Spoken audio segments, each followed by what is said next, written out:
Greetings, MU2605. Welcome to the class session for Friday, April 10th. I'd like to begin today by sharing a composition of mine. I wrote this just a couple months ago and I call it Song for the Wind. I'm going to play it for you on the alto recorder.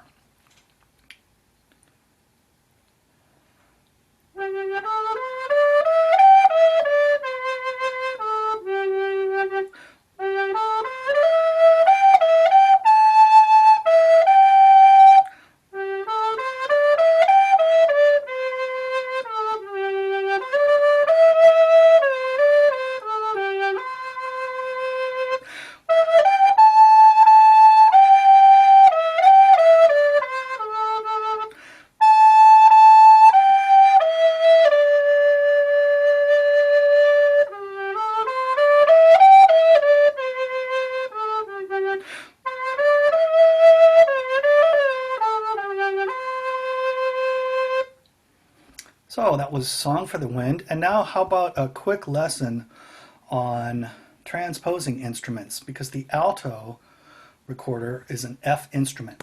What that means is that when I play a C on the instrument, that it sounds an F. And understanding about transposing instruments is really important for all music educators, so I just wanted to bring this point home a little bit. Once again, when I play a C, it sounds an F, so we can think that the note that we play actually sounds a fourth higher.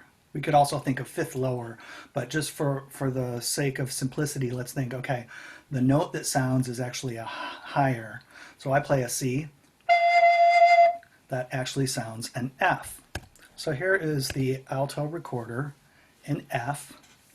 And so for the sake of further understanding the concept, let's consider the song that I'm playing. I'm playing in the key of G.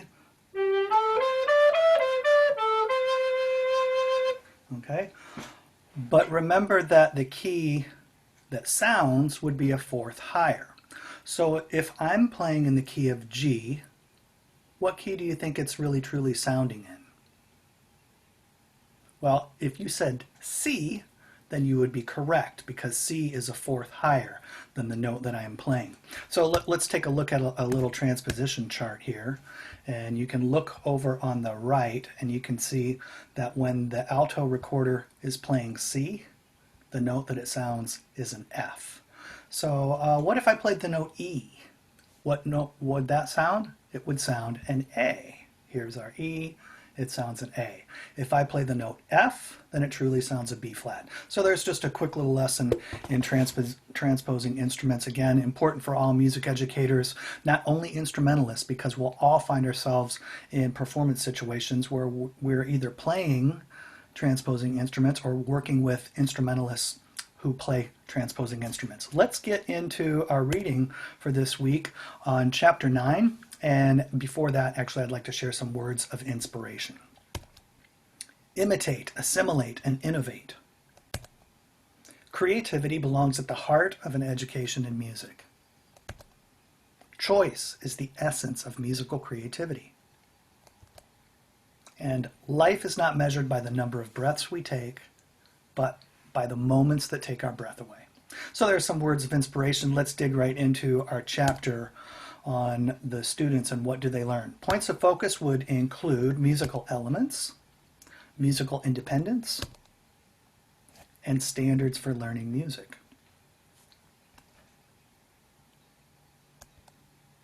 So the authors suggest that music educators focus not only on ancillary or external benefits of teaching music, but that which can be learned exclusively through music. And with that, the elements are a good place for us to maintain our emphases. So the musical elements that we address would include tonal, temporal or time-based, expressive, and structural. And the authors suggested the importance of gathering or developing musical intelligence in our students, which is not synonymous with instrumental or vocal ability. It's really about more than that. And specifically regarding the sensitivity to pitch and rhythm with the ability to form and communicate musical ideas.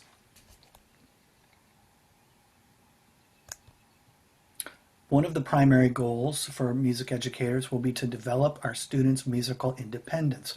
We want to give them wings so they can fly. So that goal will be to help learners understand content and develop their skill to an extent that they continue exploring beyond the classroom. We want to develop lifelong learners in music, and with the capacity to enact informed decisions with those musical elements, what one can do, how one can think about music in relation to life, and little by little we would relinquish control. And they illustrate this nicely with this picture. You can see on the beginning side or the left side where the novice requires a great deal of teacher control, but that gradually decreases as students gain autonomy and become more advanced. The teacher is going to gradually release control. Okay, a few words about the national standards. They're categorized into creating, performing, and responding, and connecting. And connecting has to do with understanding relationship between music and other kinds of art forms or other disciplines. Some of the considerations with the standards include the development of executive skills in singing and playing, musical expression, that which is felt in the body, individual, ensemble, and musical independence. Sorry, I'm going to go back there. Okay. And a few words on creativity. Has or gives profound meaning to music learning. It engages or invigorates an awakened sense of musicianship. And improvisation would be, we can consider it to be musical creation without the intent or the opportunity to revise. Is improvisation reserved only for jazz? Of course not. No, there is musical improvisation in so many different genres and requires an involving expertise with the language of music. Composition involves the exploration of emotional and intellectual capacities within the artistic frameworks.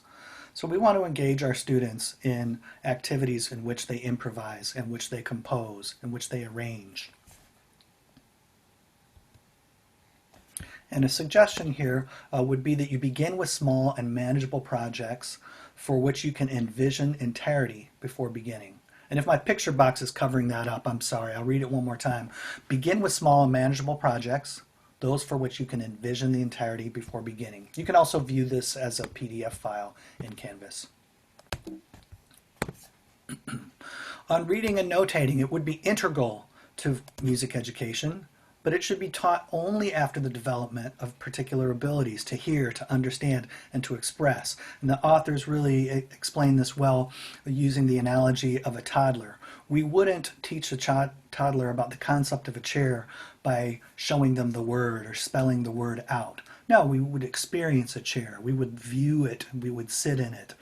What does it feel like to sit in the chair, etc. And the same would be true for music. We should experience music. We should listen to it. We should make music before we begin to be able to read and notate. Symbols do not initially facilitate conceptualization. Music notation is actually something that's really quite abstract. So 3 learning domains in music involve the cognitive, the affective, and the psychomotor. We can consider these the thinking domain, the feeling domain, and then the enacting or the physical domain. And they also suggest this different forms of learning.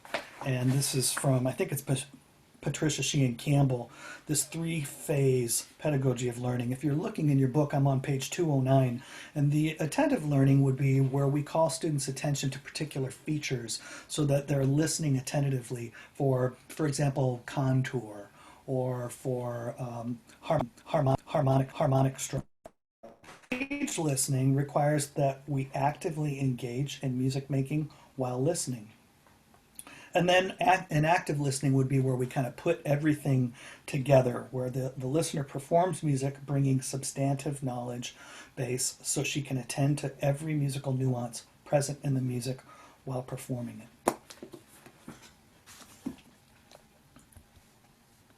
So with that, I offer you the suggestion to take a few moments and consider how might you engage your students in active listening. This is something that is near and dear to my heart. I love active listening. It's why I like to do things like share yoga with Tchaikovsky or dance to jazz while singing a jazz tune.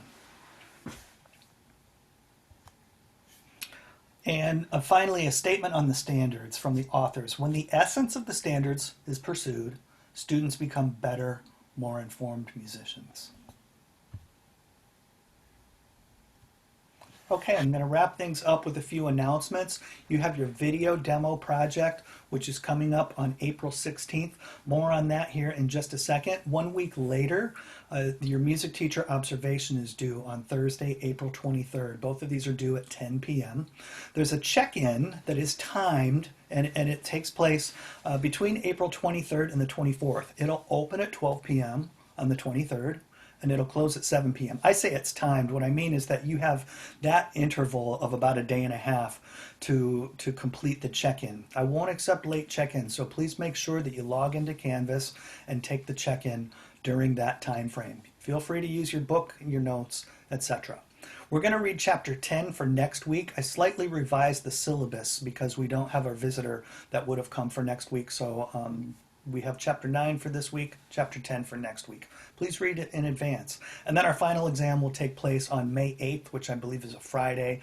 It'll begin at 9 a.m. So back to the video demo. I sent you a note recently, and I just want to make sure everybody's reminded that you have two options in order to share your video. One would be that you film it, load it to YouTube, and then submit a link. But the other one is that you provide your that you provide your video through Flipgrid. And so I've sent a link to you, but there's also a link right here in the project that will take you to this page. And here you go, you're at the benefits of music education, and all you need to do is hit the plus sign and you can film your video right there in Flipgrid. It doesn't require you to download any software. You don't have to convert a file or upload it anywhere. It'll be housed right here in Flipgrid. So part of this project is that you conduct peer reviews of 2 students. You'll be assigned to 2 particular students. Please look to see if their video link is not in Canvas. Then go to our Flipgrid site and you can see their videos there. Okay, that's what I have for this week's class. Ladies and gentlemen, I hope you have a great weekend. Be safe and be well. One final announcement that we have Music Education Happy Hour tomorrow, Friday, April 10th at 5 p.m. And I sent a link out via email, so come join us on Zoom. We don't have a meeting or an agenda. It's just get together and chat, see how everybody's doing. It'll be fun to see your smiling faces. So please do join us at 5 p.m. tomorrow. Okay, be safe, be well, and I'll be in touch soon. Take care, everybody.